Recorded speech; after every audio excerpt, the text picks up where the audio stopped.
Here's what it looked like when I first started going to the gym and lifting weights.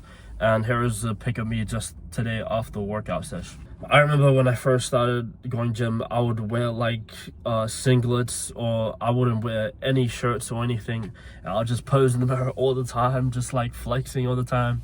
And then when I go to the gym, I still see my shirt, not shirtless, but like with a singlet on. I'm like, damn, I look like the same, just like at home. Well, duh, like obviously you look like the same when you are wearing the same type of clothes at home and at the gym. So what I recommend is wearing baggy clothes when you're at home, and wearing like more skinless, and wearing less baggy clothes, like some tight compressions when you're at the gym, so that you don't get, so that you look big when you're at the gym. I know it's kind of like manipulation, but it really does work. And like for a fact, it gives you a better workout session because you look big and you're like pumped and you're jacked. Yeah. Carb crash 2 to 3 hours before your workout. So carb crashing is basically when you eat a lot of carbs. For example, sweet potatoes, rice. When you bulk on those carbs, what it basically does is it like plumps up your arms and your legs and everything. In combination with 5 mils a day of creatine, it creates water retention, and it makes your muscles bigger than what it is.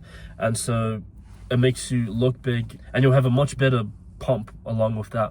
Work out the muscles that you genuinely want to see bigger. So I see a lot of people working on certain things, like very specific things that other people's perspectives impacted on them, and they feel like they need to work out that muscle.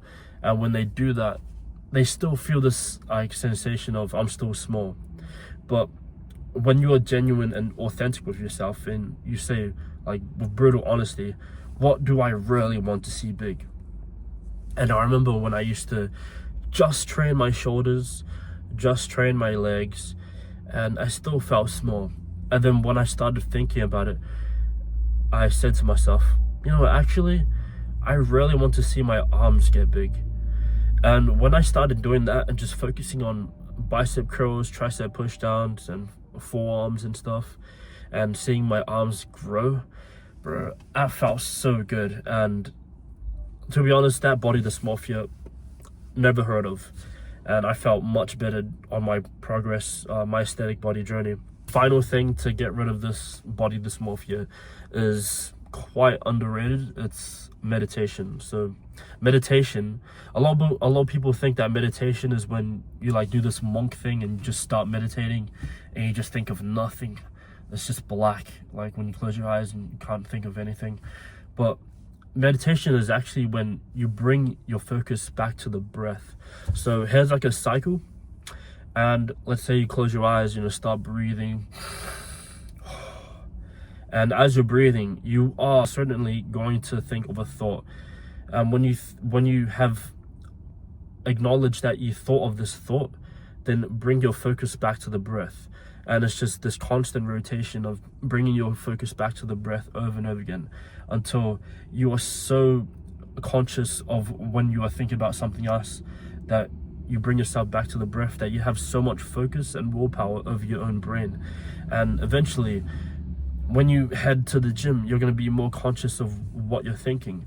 And for me personally, that has really helped me with this has really helped me out on body dysmorphia, because acknowledging what I'm thinking and stuff makes me much more of a positive person, and I'm more loving to myself, which is the most important thing. So if you take these 5 things away and you do something about this issue that you're probably facing, I'm definitely facing it. Like today, I had like crazy body dysmorphia, and I didn't feel big at all.